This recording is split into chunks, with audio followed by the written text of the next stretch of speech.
For more than a decade, FTI has strived to become the leader in the aftermarket performance transmission and converter industry. We've joined forces with McLeod Driveline Components under the leadership of Top Fuel Funny Car pilot Paul Lee, and now have a larger distribution network, more resources, and more power. Come see us in the pits and ask how you can join the FTI family. It's not cheating, it is the competitive edge. It's time for an inside look at the most powerful motorsport on the planet. WFO Radio, NHRA Nitro.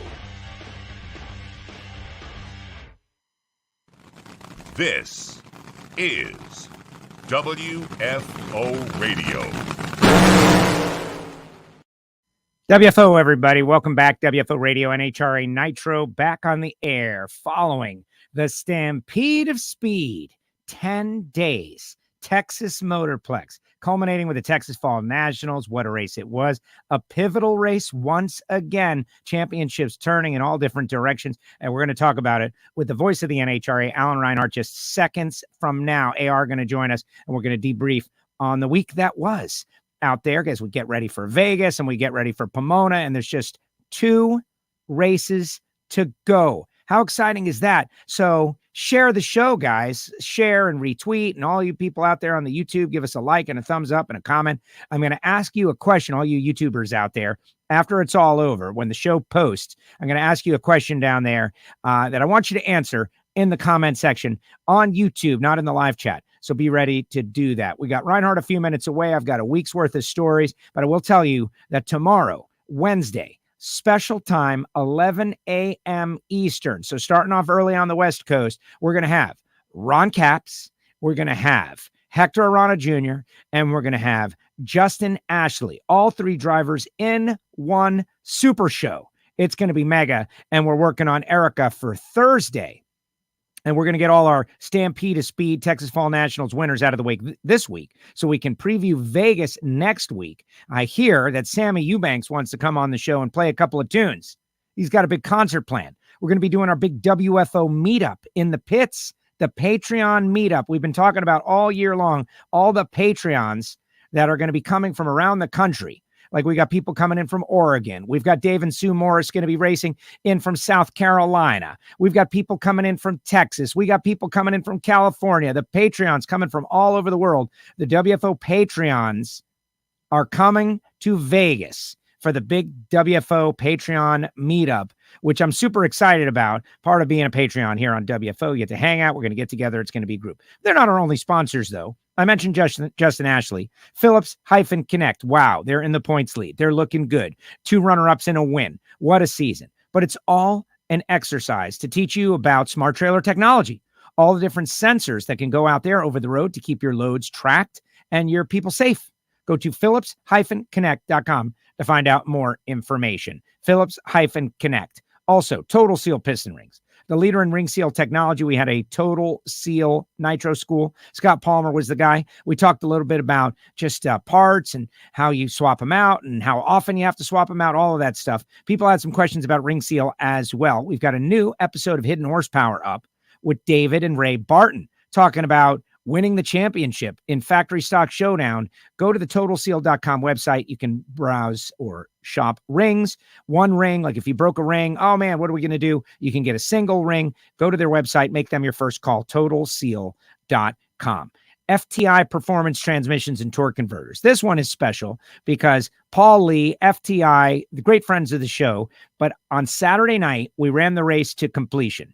Right. And so I was down there at the top end to interview the winner, something that normally the TV folks do, but I got to do it this time and it was great. And so the top dragster winner comes rolling around the corner and it's Wayne Johnson. And what do you notice about Wayne's machine right there? What do you notice? FTI decal, boom. So he's got a converter or he's got a transmission or he's got both, who knows?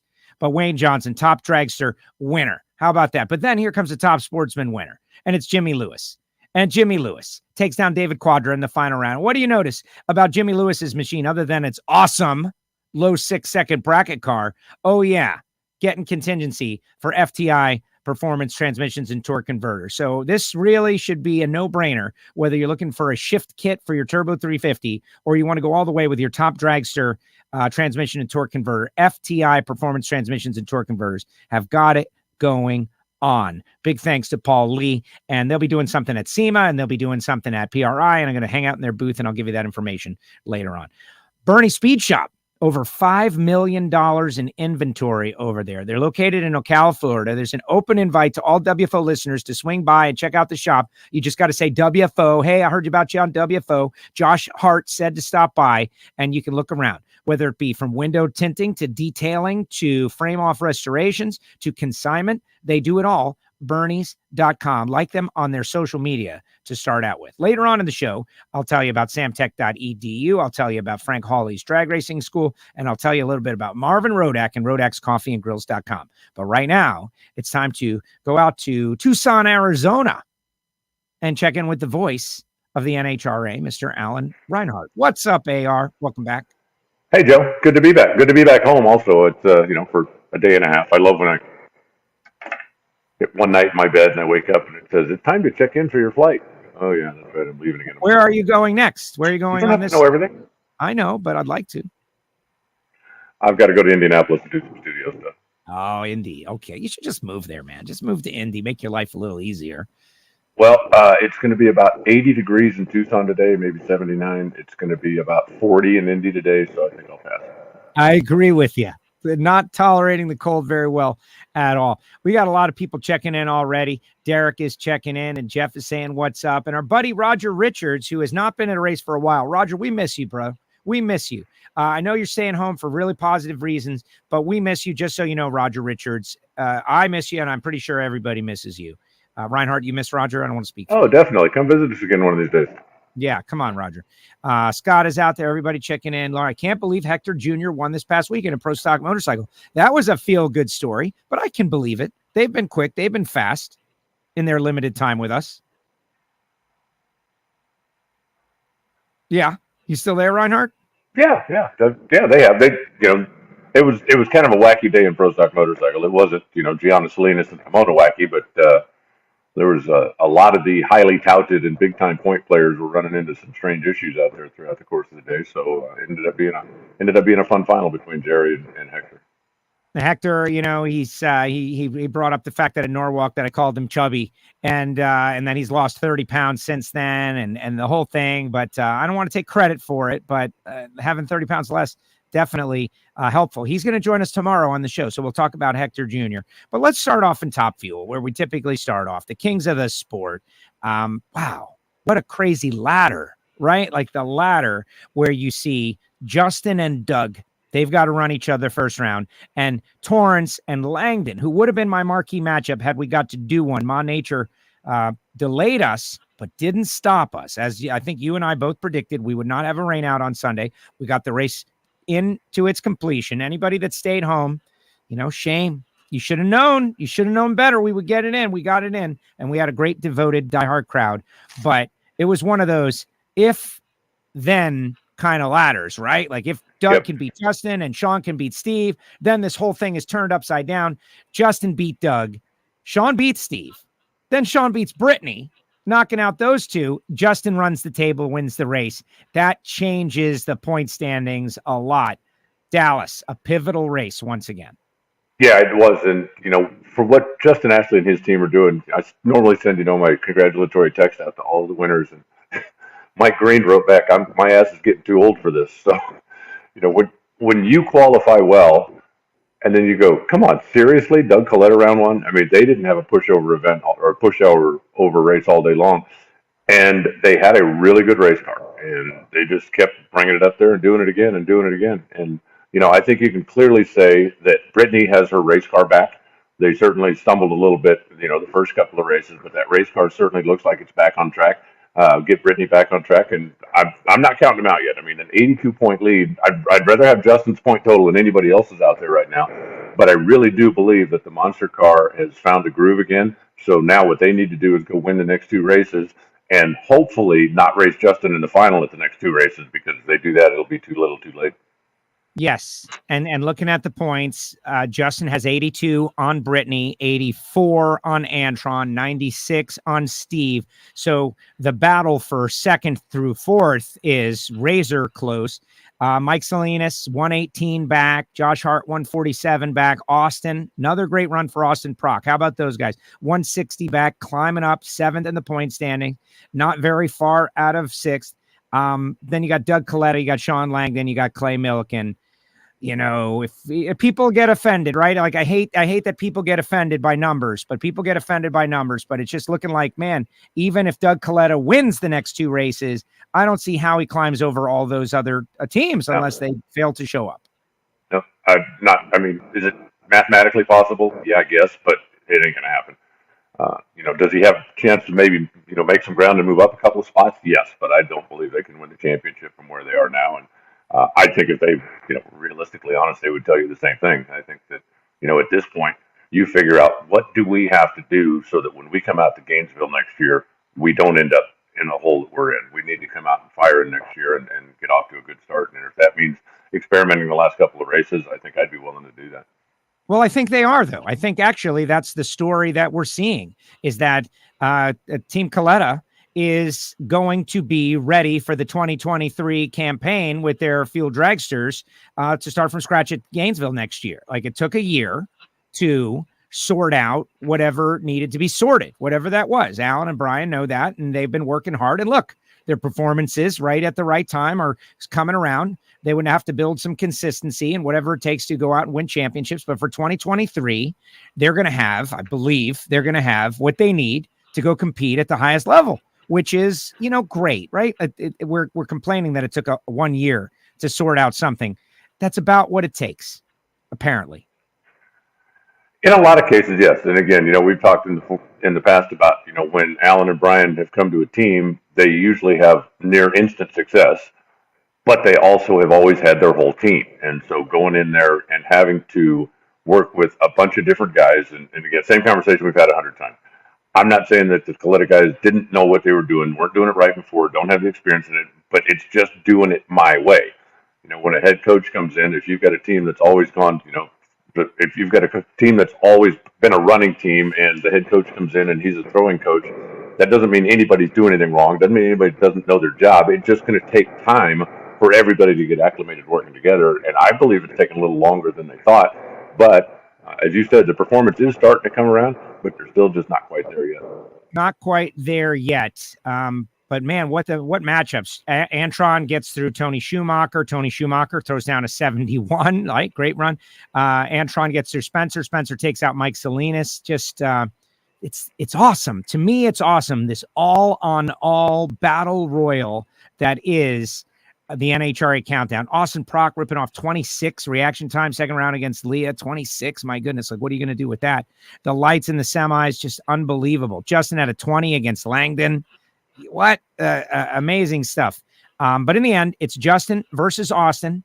Austin has a 38, leaves second. Justin's 31 on the tree, runs a 68, wins the race back to back. He'll be back for the champions dinner. And I mentioned to you, hey, working that champions dinner next year. And you did a great job, man. That was awesome because that's what it's supposed to be, right? Like, not only do you get a Wally and get the hat, but you're going to be honored next year at this very special deal. And you did a great job with that because they'll be back. Caps and Justin are going to be back 2 years in a row. Erica, who is a guest, and Hector Jr., hopefully, if he's racing, will be there next year. No, I told Hector when we were in the winner's circle down on the racetrack afterwards, I said, now you have to.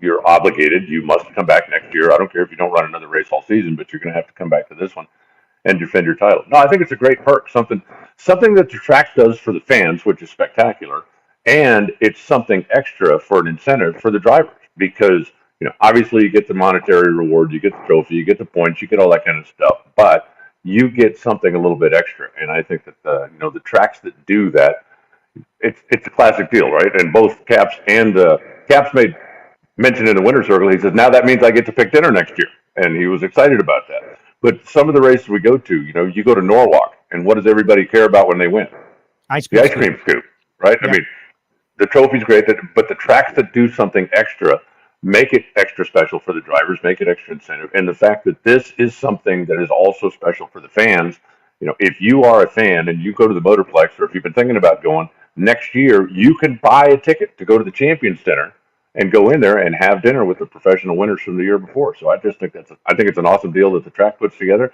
and benefits everybody. I don't see a downside to it at all. So let's take a second right there. We'll jump into Funny Car in a second. I see the numbers banging up against that hard cap that the social media has put on us. Share, guys. You got to share the show. That's it. I hate to ask, but it works, right? If everybody shares and likes and puts it out there, we bust right through that hard cap, which is amazing.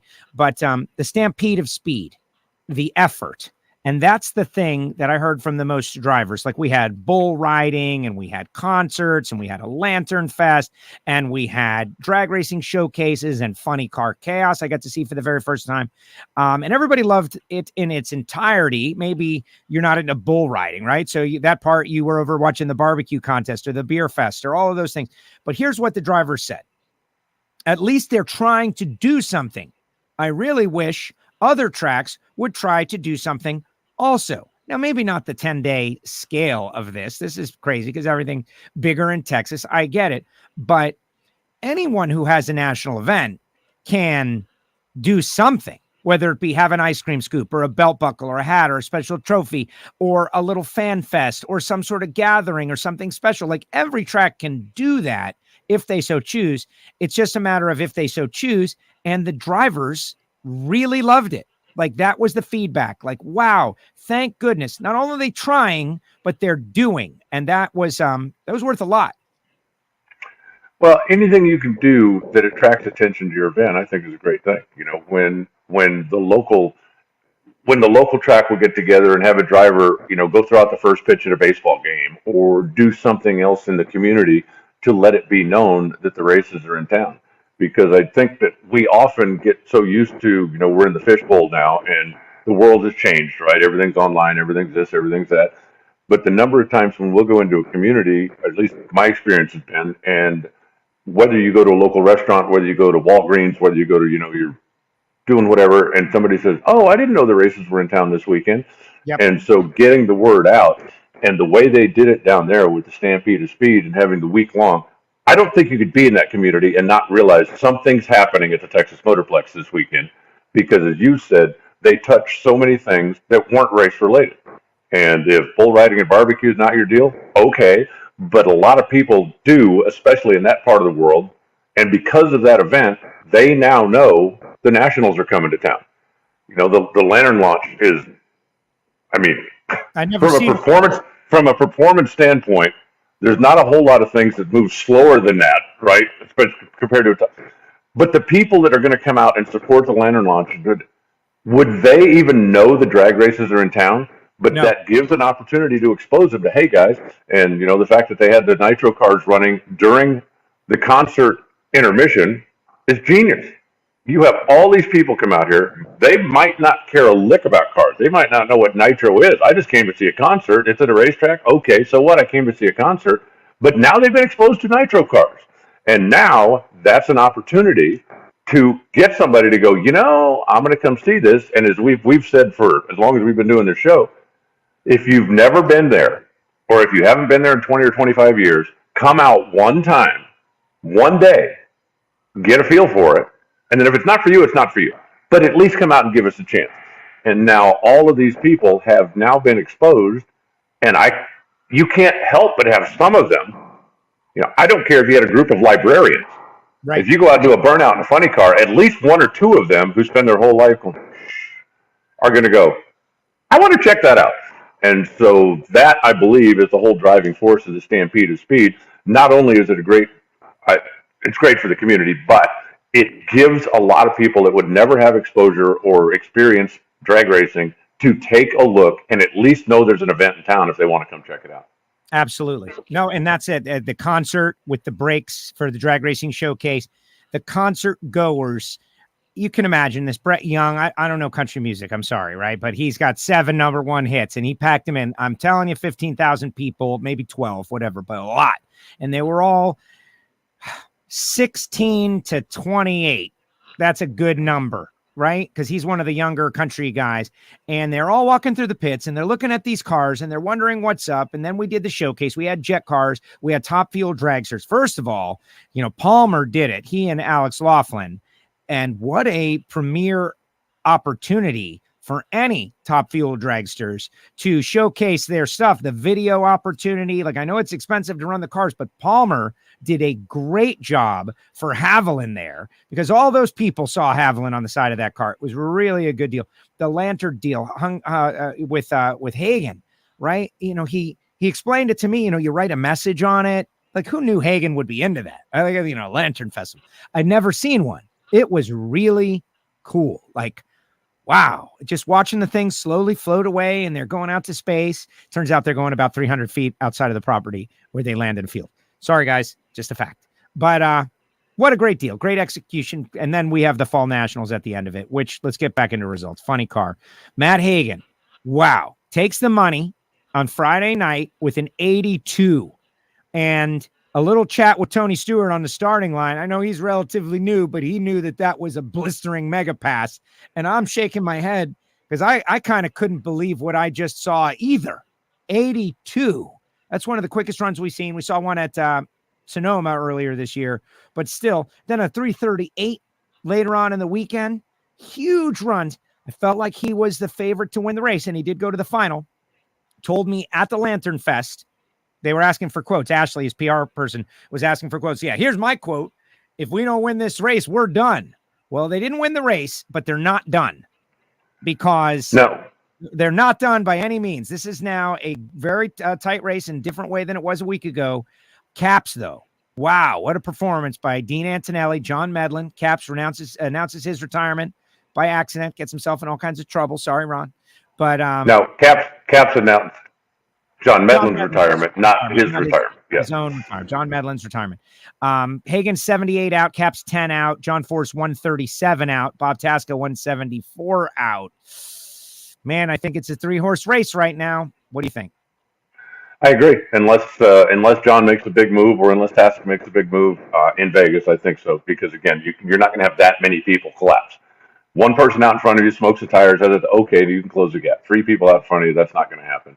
But I thought it was interesting, and I told Caps when we were down on the racetrack, any day when you go head-to-head with Robert Height, John Force, and Matt Hagen all on the same day, and you're still the one that holds the trophy, you deserve 2 trophies for that, because that is not backing into it.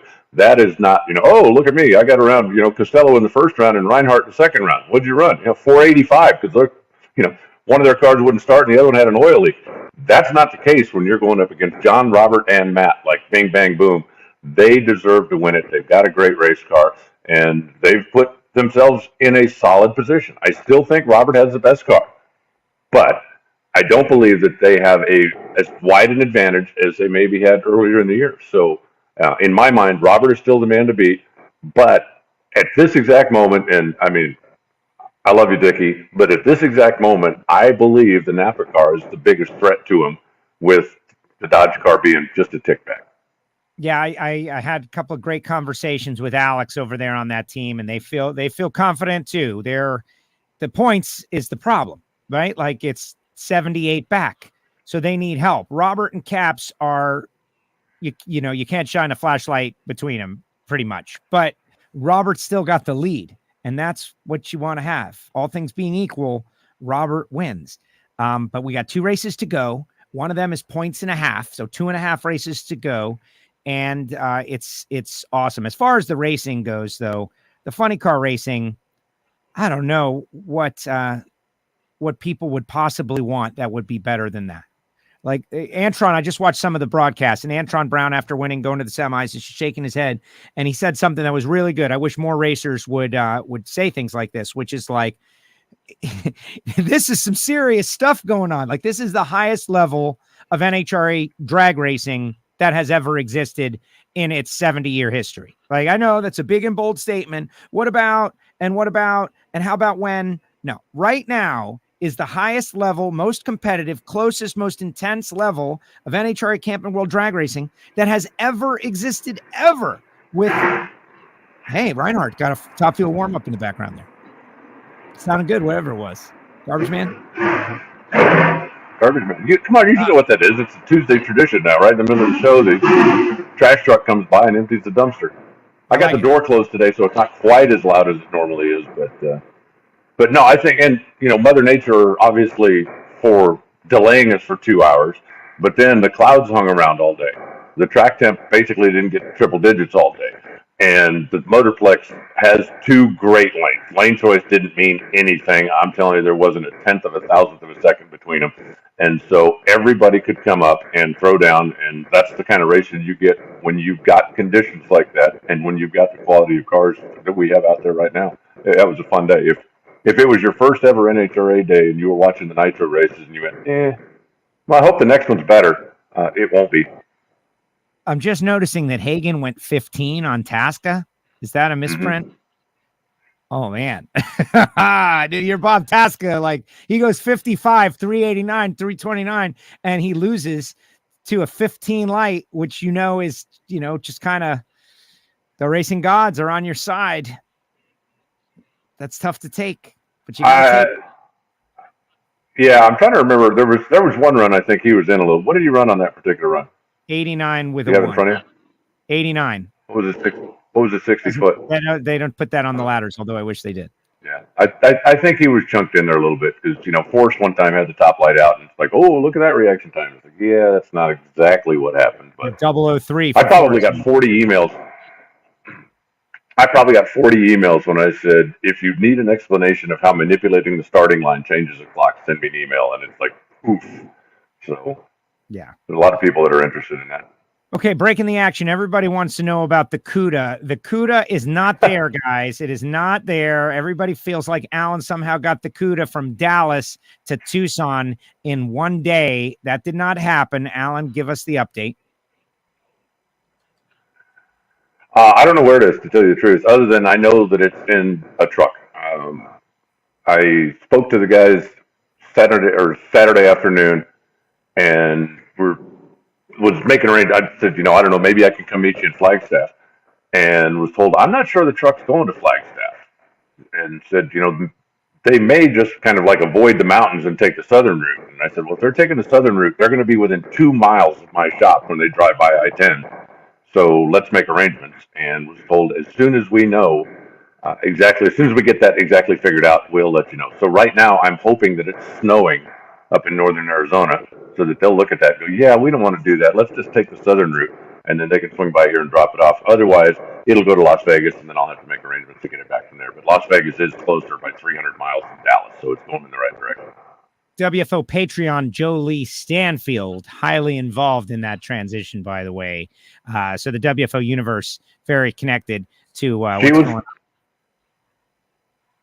Yeah, she was the connection. It was a member of her family that had this car, and it had been sitting for a long time. And I felt, very grateful that she remembered that I had mentioned a time, or maybe 2 10. Or 3 at the most, 50. that I was looking for one of those. And it was kind of interesting because, talking to her uncle and when I went over and looked at the thing and bought it, I think he was as much interested in whether or not he was going to let me buy it as I was in whether or not I wanted the car, because he wants it to go to a good home. And he's had the car since 1981. I mean, not a case where he bought it new, but he's had it since 1981 and has always taken, good care. It's a race car, okay, so it's not like it just sat around and got polished, but it's been a member of the family, and he wanted to make sure that it was going to still go someplace where it would be appreciated, and I assured him it would be. Did you tell him you're going to turn it into a big rim car? I don't know. Like a donk with the big rims. I'm not going to turn it in. Yeah. Big rim car. Throw some dubs on it and see what happens. Those were part of the Stampede of Speed, by the way. We had big rim one night, which was very interesting. Those cars are crazy fast. What year, Alan? CUDA, what year? Go ahead. 70. There it is. So people are into the CUDA. This is a long-running thing that you have accomplished.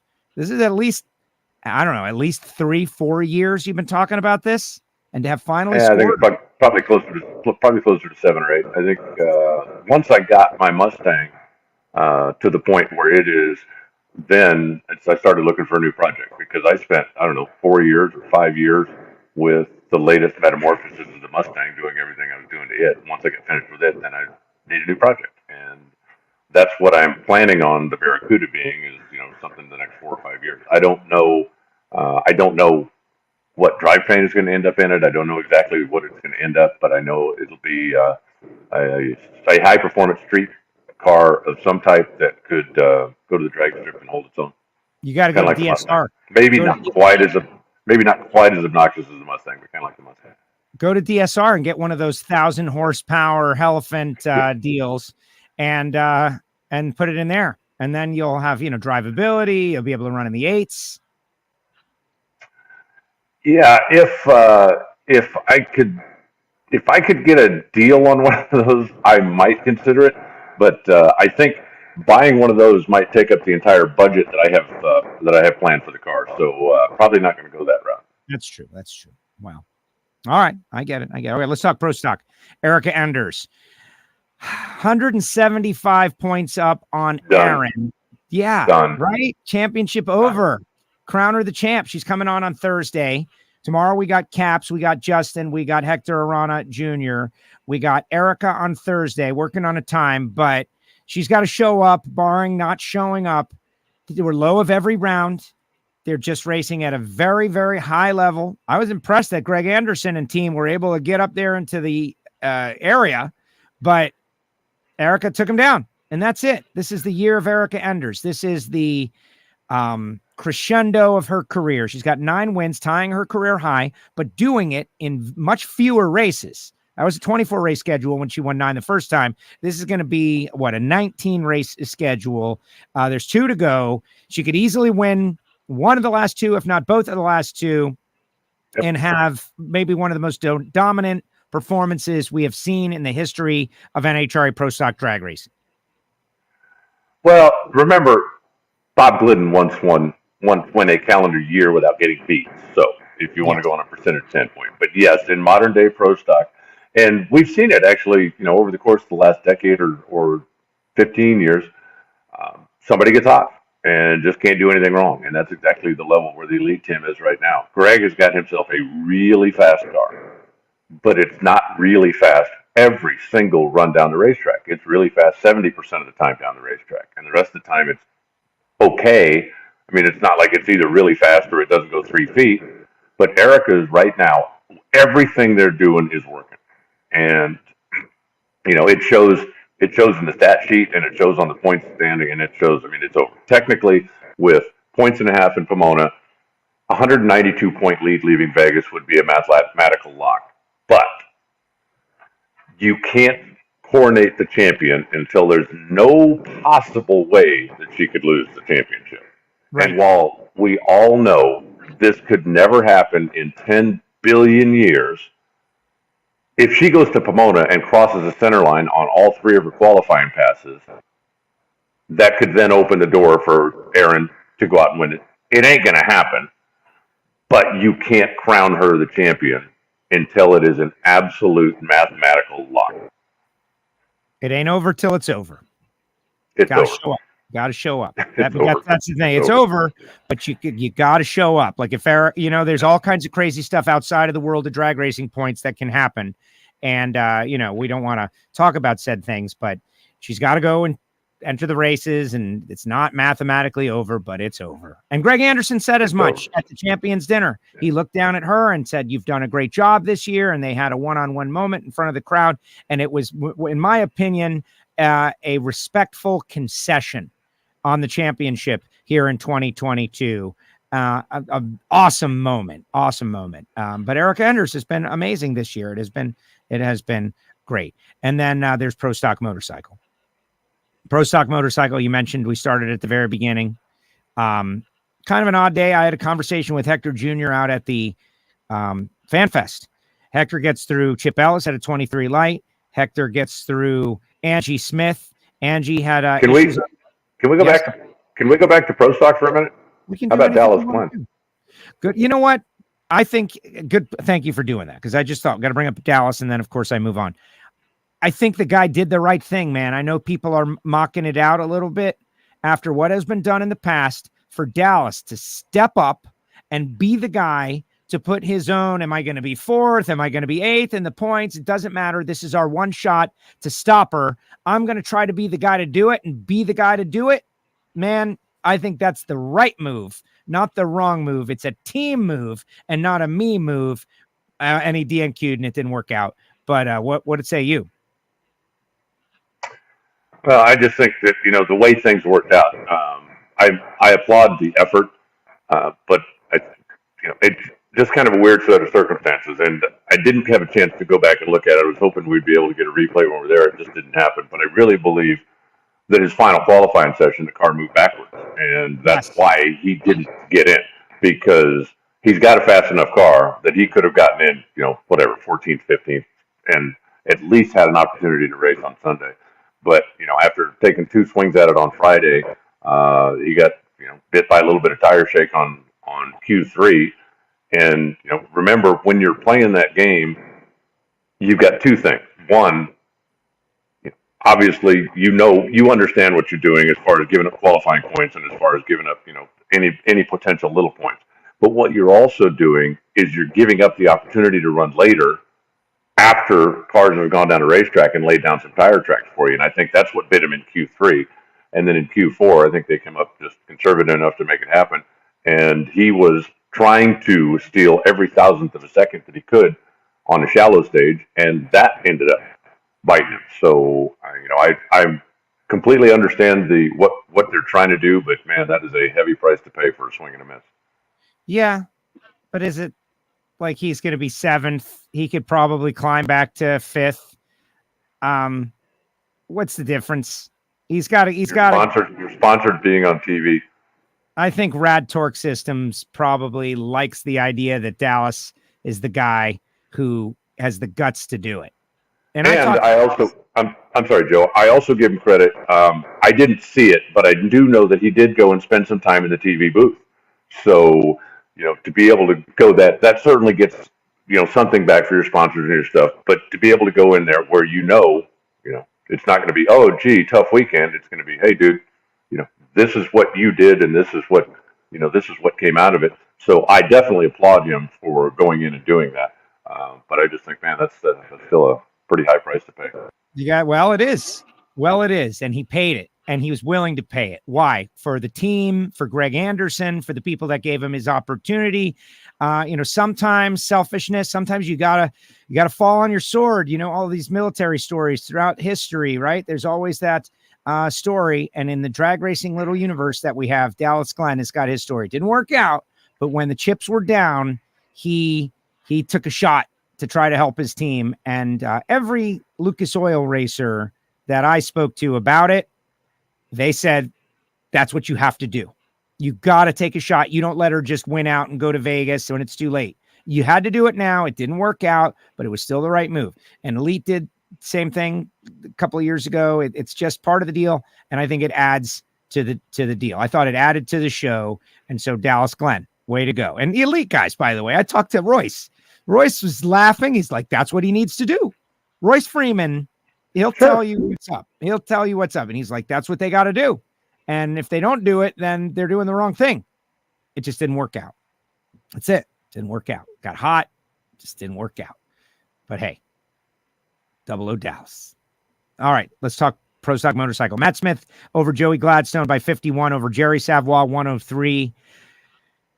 Jerry, he's running better. Steve Johnson 118 back, Angie 119 back, but this is feeling like a 2-horse race, but it's also kind of feeling like a 1-horse race. I don't know. Matt really could have put it away here. Didn't quite work out, but what is your thoughts on the championship? Matt Smith had a problem in the semis against Hector Jr. The bike wouldn't, go into gear, and then Hector beats Jerry. And Matt almost ran over the blocks in the semis. Matt did exactly what Angie did. As so many, and Angel did, as so many went towards the center line and came near blocks.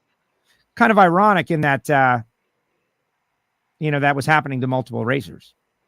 Well, there was a pretty stiff crosswind coming out across the track, blowing from left to right, and I think that had an effect on it. But earlier in the week, when the wind was blowing the other direction, it wasn't, I don't believe, quite as big an effect because of the line of trucks and motorhomes that are up on the fence. There's a little bit more open area down there on the left side of the racetrack.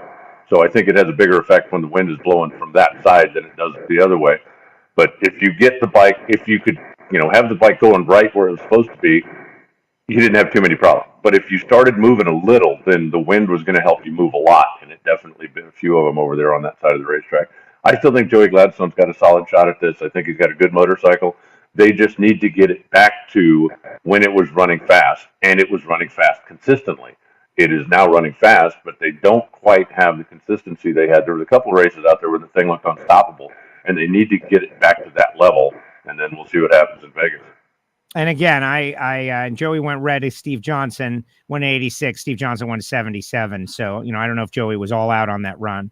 That was a hun slower than what he ran first round. But obviously, I think Joey and Corey, I think they're having a career year. It's a breakout year. It's an A++ year. To come back from down 51 with 2 races to go, yet one of them points and a half against a 5-time champion like Matt Smith, that would be something epic. Let's just say it that way. I agree. I'm not counting anybody out, but there's something to be said about having been through the trial by fire. A lot of people like to talk like experience doesn't matter. That, I'll just go and do it the first time. It's no problem. We've seen that in those big moments when the pressure is at its max, Matt Smith handles it. Now, I'm not saying Joey won't. That's not what I'm saying. I'm saying Matt Smith has been tested and has come through over and over again. He runs real well at the finals. It's going to be tough. That's all. It's going to be tough battle. But Joey still has his destiny in his own hands. If he goes out and wins the next 2 races, he can win the championship, no matter what Matt does. So that would be my mindset if I'm on their team, is that he can't lock us out. We still can control the outcome of this. All we have to do is execute. Now, executing is obviously not going to be easy, but let's see what happens. There have been a couple of times this year where Joey had the best bike on the ground. They need to make sure that rolling into Vegas, they have the best bike on the ground. And then we go to Pomona and worry about that. But they definitely in Vegas don't want to get any further back, even though Pomona's points and a half.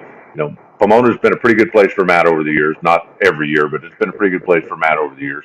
So you don't want to go in there in any deeper a hole than you are right now. And if they can go win Vegas, even if they have to race Matt in the final to do it, but if they can go win Vegas, now you've got basically a showdown, right? Because depending on little points and blah, blah, it could come down to, if they meet head-to-head, this is it. And obviously, if they do, it would be it for Matt either way. But Joey could still, have his destiny in his own hands, I do believe. Yes. Derek wants to know, if you run the table at a national event, how many points do you earn? If you get everything, I think Erica got 147 last week. I'd have to go back and add it up. But I think and that's a 4 qualifying race, so there's a couple extra bonus points there for the 4th qualifier. But right. on the points and a half race, and again, I note, on the points and a half race, you can gain 191. Now, everybody's going to gain the show-up points. And if you qualify, everybody's going to gain those, okay? So if you and I race first round and I win, I at that point cannot gain 191 points on you. I can only gain, 110 or 100 and whatever it is. But there's 191 points available for somebody if they get every single one of them at points and a half. Yeah, there's points for showing up. There's points for qualifying in the top 3. There's points which changes depending on if it's points and a half. There's points for your qualifying position, and then there's round points, right? So there's a lot of points, and that's why we don't, and then depending on the race we're at, whether there's 3 qualifying sessions, 4 qualifying sessions, that's why we don't talk about that so often, because it's very difficult, just like Lucas Oil points. Who's claiming what? How many more claims? How many races are they replacing? To make a system that is friendly to people in different divisions all around the country, it makes it unfriendly to people who want to easily say, here's your points leader, which we had a lot of changing in the Lucas Oil Series. One person we know is the points leader and going to stay the points leader is Chris Thorne, who won in Fuel Tech Pro Mod, and boy, did he make it easy by going out and winning the race as well. What a season for Chris Thorne. Won the D-Wagon Shootout, won 4 races, and the kid, he handled it real well. He was very happy in the winner's circle. What a season. Yeah, he led the points all year long. Won Gainesville and was never out of the point lead, even though he had a couple of races that maybe didn't perform at the level that he would like. But he was never out of the point lead. Had a good fast car. When Jamie Miller was there, especially, they really flexed the muscle out there and basically ran away with the whole thing. Disappointed not to see Ricky there, but I understand. I understand also that he was down at a PDRA race. So I don't know how he did down there, but he opted to stay a little closer to home and go racing than to come out. Stevie Fast will thank him for that because he was able to take home the second place check, and the second place check is nothing to sneeze at. So, yeah, I got sent some audio of Ricky doing an interview with Courtney Enders, who does media for PDRA, and Ricky basically said he clarified things that he is retired from NHRA drag racing, but he's going to race in the PDRA because it is a little closer to home, et cetera, and so on. But he's not going to run with NHRA. That audio is out there; people can listen. I was a little disappointed just because he blamed the tech department and that he can't qualify number one. When in the end, at least everybody that I know within the NHRA loves and respects Ricky all the way. And it seemed like an indictment on NHRA as a whole that he's going to go PDRA racing. But again, Gainesville 6 months away, a lot can happen. Yeah, see you in Gainesville. Right. There's a good chance at that. See you in Gainesville. And Ricky has earned the right to say whatever the heck he wants. He can talk about me or whatever. He can whatever. Ricky, whatever you want to do, because he has earned a lot of goodwill over the years. It's just, man, I think he should have showed up, but that's his call. Ricky can't race every year all the time. Joe, I don't know if it's my end or your end, but you're really breaking up on me. It was just a little blip every once in a while, and now it's turned into a epidemic blip. It looks good from my end, but anything is possible. We're about to wrap up anyway. David Barton, Factory Showdown champ. Thoughts? Yep. Congratulations to him. I talked to him someplace earlier in the year, and he said, whether he wins a championship or not, he said, it's just so nice not getting my butt beat by Stanfield week after week after week. They obviously went to work, obviously found some more power, made the car more efficient, did what they needed to do.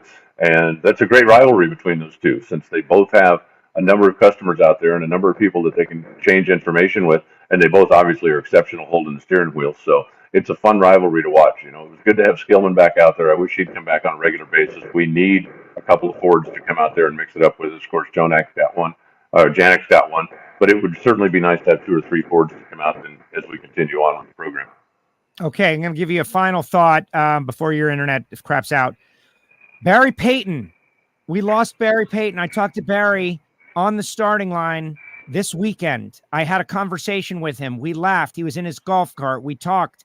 And then I wake up and find out that he passed away while in Dallas. And I'm shocked and devastated. Barry and I weren't like best friends, but I laughed and he told jokes and we had fun moments. And the guy was a good guy. And we just spoke the other day.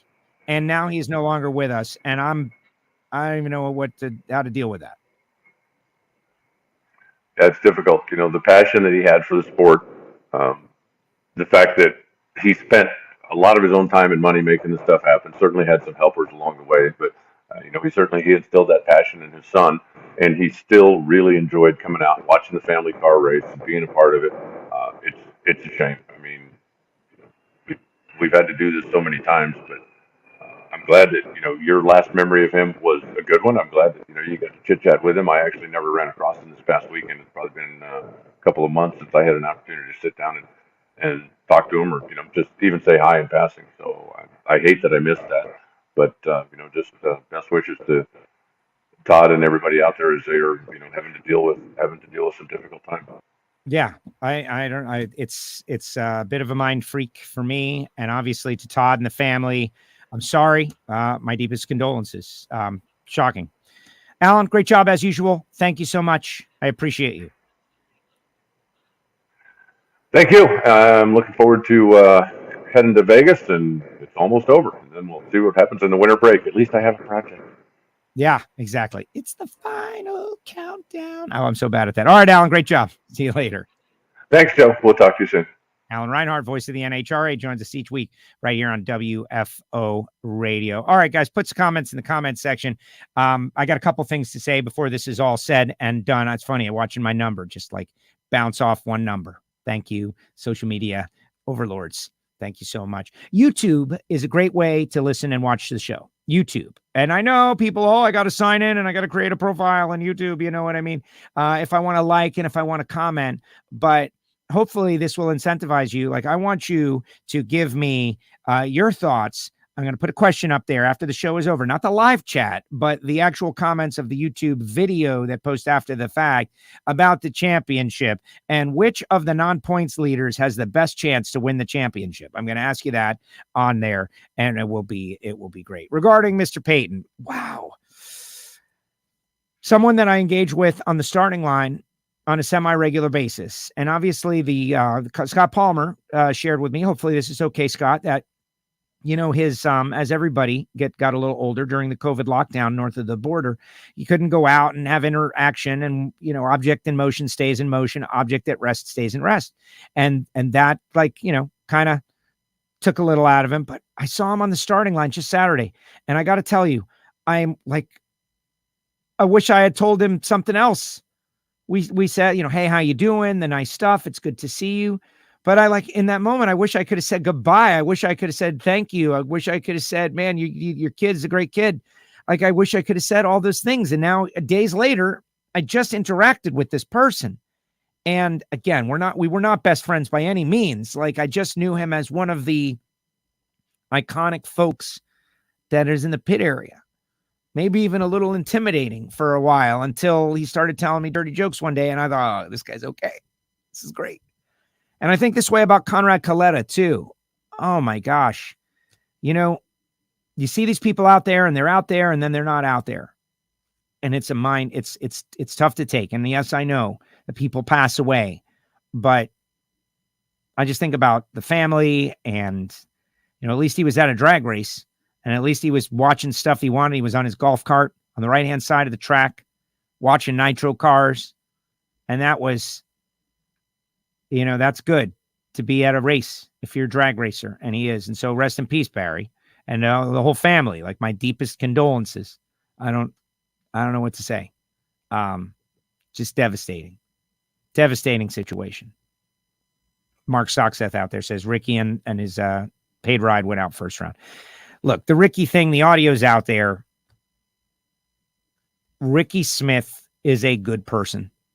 I have known Ricky Smith now for, pretty well for 10 years, maybe a little longer. He's in front of the PDRA folks, and he was trying to tell them that, he's excited about racing over there. He's not going to race NHRA anymore. Did sound a little overly negative towards NHRA, but Ricky is Ricky. And Ricky has been around long enough that I think Ricky can say what he wants, and it's not going to bother me personally at all. Ricky has explained his personal situation to me a bunch of times, including on this show, what he's trying to do, what he's trying to accomplish, all of that. I will say that I think Ricky Smith is great, and I think racing is better when he's around. And so good luck to the folks at PDRA. Hope you can make the most of having Ricky Smith there. And I think the second that Ricky wants to come back and run NHRA, he will be welcomed by countless people and appreciated for being there. That's my statement and attitude about it. People were asking, they wanted to know. Let me tell you about a couple people who make WFO possible, guys. And then we'll go into some of the other comments. If you have got a question or a comment, put it up in the comment section. I got a couple things I want to talk a little bit about. But samtech.edu, Brian Massengill had to run a two-time world champion in the first round. Got bounced. But doesn't change the fact that a samtech.edu car went to the final round of super stock heads up against a Patterson-powered machine and won it. Brandon Bakes wins it. Samtech on the side. That was a big, big deal for those guys. And I talked to him on the top end. First of all, shout out to Aiden Patterson, who is so young in his racing career, is doing a great job. But heads up final round in super stock. Awesome stuff. Samtech.edu, those cars, they are the curriculum. They're not sponsored by Samtech. And so when one of their cars goes on and wins a super stock heads up, that should tell you a little something. So if you're a young person, military, veteran, you're thinking about what you're going to do with your life, you'd love to be an engine builder, CNC programmer, machinist, EFI tuner, go to samtech.edu, bounce around the website, and call Brian Massengill. Ask for him specifically. Tell him Joe Castello told you to call. WFO Joe told you to call. That way he knows it's coming from me. And maybe go to school, maybe take some courses, maybe you get your education there at Sam Tech. Frank Hawley's Drag Racing School, the Dragster Adventure at Frank Hawley. Guys, you're about to go through the holidays once again. You've tried everything else. Why don't you get the Dragster Adventure for the drag racing fan in your life and send them on this wonderful day experience? You're like, Joe, it's $400. Yes, exactly. It is. It is. Yeah. How much do you like these people? You want them to be talking about your gift for the rest of their lives? They don't have to go when you say they go. They can pick with the folks at Frank Hawley. Go to frankhawley.com. I don't give the phone number because the website's got the phone number all over it. frankhawley.com, Dragster Adventure. Maybe you want to get your alcohol funny car license. Maybe you want to do something bigger. Who knows? But go to frankhawley.com. This is the gold standard for drag racing driving education, but also for fun and a thrilling experience. Corporate entities, you could set up races for your corporation, team building experiences, getting all your people together. Yeah, you could go bowling. It's probably just as expensive, honestly. Bowling's pretty pricey these days. Or you could go to Frank Hawley's Dragster Adventure. Do it. Do it. Do it. Do it. For the holidays. Rodax, coffeeandgrills.com. Spent some time down at Marvin's. Marvin was at the track for most of the week. Funny Car Chaos. I had a great experience. Chris Graves and his team down there. Rodax is the A field sponsor. And those guys, man, such passion. Such passion. They're burning nitro, but they're not spending millions of dollars a year. It's a nice series. Funny Car Chaos. And Rodax is right in the middle of it, right? But I got to go down to Rodax shop and enjoy some coffee. Me and Bobby Graham. Bobby had his first espresso ever. I had some like super gourmet stuff. Not like the stuff Bonnie buys at the store. Not vacuum-packed garbage that you're used to. It just keeps you going, gives you a headache because it's sprayed with chemicals. This is the best of it. You're probably saying to yourself, what do you mean they're spraying the... Yes, they are. Just like they're painting the oranges orange, they're spraying the coffee beans with stuff, right? Get the real deal from Marvin Rodak. No joke. 817-924-6821. You didn't know about the oranges? Come on, man. Yeah, we'll paint them orange. It'll be great. They look so orange. People don't want to buy them. Come on now.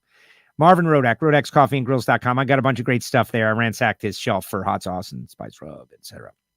Shout out to our friend Matt Clark from Torque Calibration Services of Australia. Matt is down there, down under, with torquecalibrationservices.com.au. And then our Patreons, patreon.com/WFO radio. It's not coming up on the screen, but oh, it's in your hearts. Go to the website, WFOradio.com, and also CIP1.com. That's Chris Engelson, KI. Happy birthday, buddy. His birthday this weekend for you air-cooled people, Volkswagen people. You can get there through our website, WFOradio.com. The Volkswagen air-cooled stuff, every part, every piece that you need, they have it at CIP1. That's California Import Parts.com, CIP1. There's new gear in the WFO store. We've got new shirts in the WFO store. They are available, new shirts like Eddie's right here, new shirts, new things up there in the WFO store, merch store. I put it up in the chat section a little bit earlier. And yeah, the internet's getting a little funky right now. So let's get to our comments. Final comments before we get up on out of here. Monica, you just ruined oranges for me. You don't know that they spray them with a little orange coloring? You never noticed that like one side is bright and beautiful and the other side is because they're rolling by getting sprayed? Maybe not everybody does it, but a lot of them do it. Scott, Pickle Rick says, great ignition show. Giovanni in Miami and Sue Morris hosted the show. I've got them hosting the show when I'm not hosting the show. And I came in at the last second when I got recovered. Got a migraine on my way home from the Stampede of Speed. Don't know why. Just like, I think de-stressing after 10 days, which I'll talk about that in a second. Took my boss to the Fall Nationals with the free tickets I got from the QR code that I scanned on the screen on WFO. Woo! He said he enjoyed it. A real fan. Time will tell. Yeah. You know, that's the thing with drag racing. We often say it. We don't want to be the Grand Canyon, right? Where you go once and you see it and say, that was cool, and then never go again. You got to make friends. You got to come out. You got to want to feel like you're part of something bigger than yourself and go and meet up. And that's why Bobby Graham and Marvin Rodak and Keith and Derek and all those guys that are WFO, they were hanging together. They got seats in the Champions Club together. We were talking, and I went by and visited with them a few times. It was great. Pete, as I told you after your interview with him, very revealing. I think you meant with Ricky. Yeah. I was going to Texas Nationals, but not get the tickets. I don't know. I don't know what you mean. Because this guy a minute ago got the tickets and you didn't get the tickets. Maybe you missed the email. Hey, Joe, every day is a gift. We don't know when our last day is. So make the best of it every day. Yeah, and you know better than anybody, right, Jeff? You know better than anybody. StreamYard made me log back in. Couldn't figure out why my comments were showing up as anonymous. Says Corey Savoy. Way to go, Corey. Nice job getting to the final round. See, the secret for White Alligator Racing is they've got to have Corey there. Corey's there. They go to the final. No Corey, no final. It should be very simple. Corey should be forced to go to all races if you have to tie him up and put him in like a box, right? But when Corey Savoy is at the track, they go to the final. And I think he's 2 for 2. His record is pretty good. We've lost too many good people this year. Well, and it's going to get worse, Gary. As we get older, we're going to lose more good people. And it's just tough when you know so many people and you like so many of them. And like this one, like I just talked to the guy. If I had known, I'd have given him a big hug. I don't think he would have liked that. I spoke to Mr. Payton in Orlando years ago. Super nice guy. Yeah. Any silly season rumors swirling yet? I'm hearing some stuff. I don't want to go into them. I always think silly season takes away from championship season. That's just my take. We should not be talking about anything else than this is the best NHRA championship drag racing that has occurred ever. You got more people and more possibilities of what may or may not happen. You got 2 of the greatest of all time. In fact, the 2 greatest of all time that are not named John Force, Robert Hight and Ron Capps, battling for the championship. 2 of the best crew chiefs that we've got battling. John Medlin's last season. You got Dickie Venables right there in the mix. Okay? That conversation alone, forget Pro Stock and Pro Stock Motorcycle and Top Fuel, just Funny Car is a heavy duty if it was a stick and ball sport and people were talking about it on talk radio stations all around the country, conversation. You can analyze that for weeks and weeks. It's epic. It's unbelievable. These performances. We don't delve deeply enough into, I tried to this year, right? Like this is this group of people and this is what they're going to do. And this is how they're going to do it. And this is that. And got my hand slapped for daring to talk about people's performances. Right. But that's what this sport needs. That's what the sport needs. You've got point situations right now that are awesome and unreal. It's not just cars going down a track and they've got sponsors and people are making money. And as long as we keep them going down the track, no, this is people's future. Someone's going to come out a champion. Someone's going to walk out heartbroken. Okay. Their fans are going to feel joy for the next 5 years because of this championship. Ron Capps fans, if it happens, Robert Hight fans, because they're connected to it, because they love this stuff. You want them to love it, but you don't want them to feel bad when you lose. I'll tell you someone that's going to feel bad if we lose. All right. 4:30 today. Me and Michael Heiner's team, the Guardians, New York Yankees are squaring up an elimination game. Okay. And whichever team loses that. Is it great that they participated and they were out there and in their major leagues? Yeah. They're a major league team. It's great. They're in the playoffs. It's awesome. No. There's going to be anger. There's going to be vitriol, animosity, not so much at the team that wins, but at the team that loses. I can tell you on behalf of the New York Yankee fans of the world, we're going to want to see some heads roll.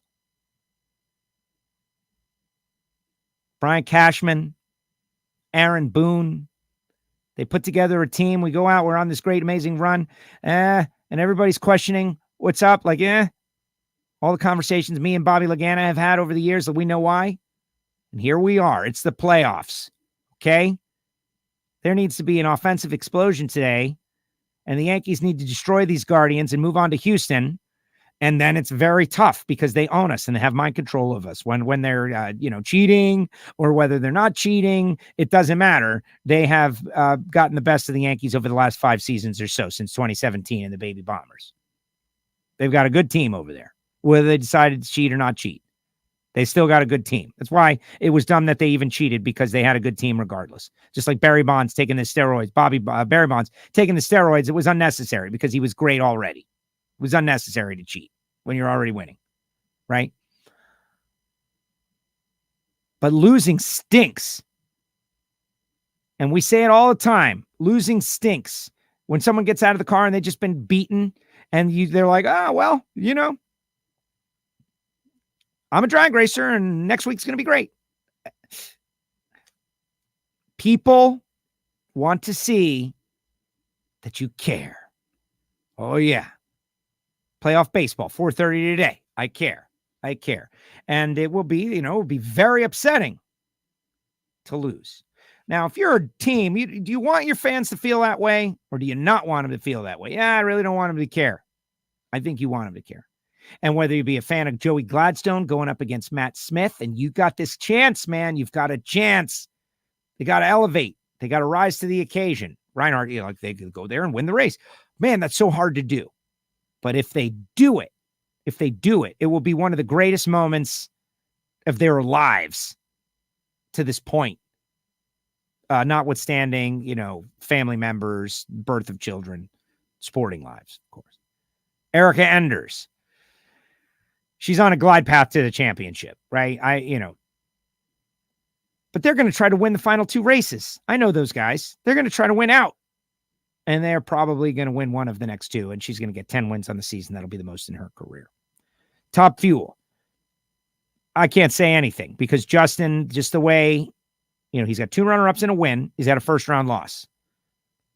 The way the ladder works out, anyone can beat anyone first round. And then any one of those other guys can go on and win.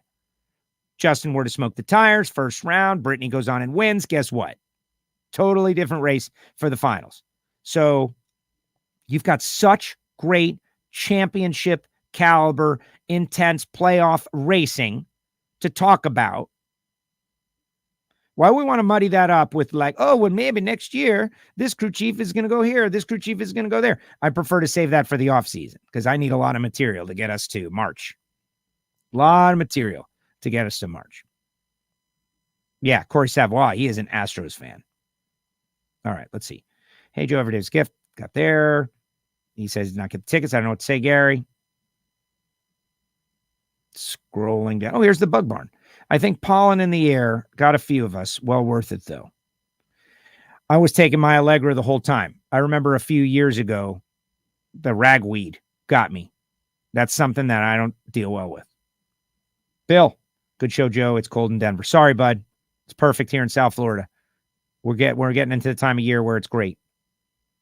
Am I going to have a show tomorrow? Yes, Blake. 11 a.m. Eastern time.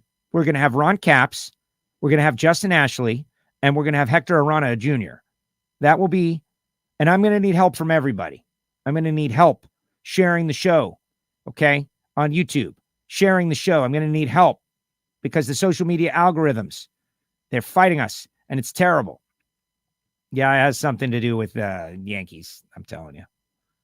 Go Cleveland. Oh, Bren Wall rooting for Cleveland and the Guardians, and I know Michael Heiner's out there rooting for Cleveland and the Guardians, and I'm rooting for the New York Yankees, But, it's hard to root against Cleveland, right? Because they're so, their fans are so passionate. Good luck to you guys. But I hope you lose. I hope we win. 4 p.m. equals stress time. Come on, Joe. Let's talk about the Yankees using the camera. Get out of here. That's nonsense. Nonsense. You guys got caught. You got caught in the World Series. Don't try to make false equivalencies. That's ridiculous. You get caught. Everyone knows. First of all, it's not cheating if you don't get caught. You got caught. Did we do something? I don't know. Nobody knows. Maybe. Maybe not. Ricky made that comment on Saturday Flow Racing. Probably didn't get seen by many. I got texted the audio of it. Yeah, it's okay. You guys can root for who you want to. Everyone doesn't have to agree with me. I'm agreeing with me. Yankees baseball, baby. Yankees baseball. I don't know what that means. Maybe I should. I'm a diehard Yankees fan. I can't watch the game, but when I get up for work, my girlfriend will let me know. Go Yankees. Yeah, a little Yankees baseball might be worth missing some sleep. It's just, I don't feel confident Did you get our shirt? You should get this shirt. It's in the WFO store.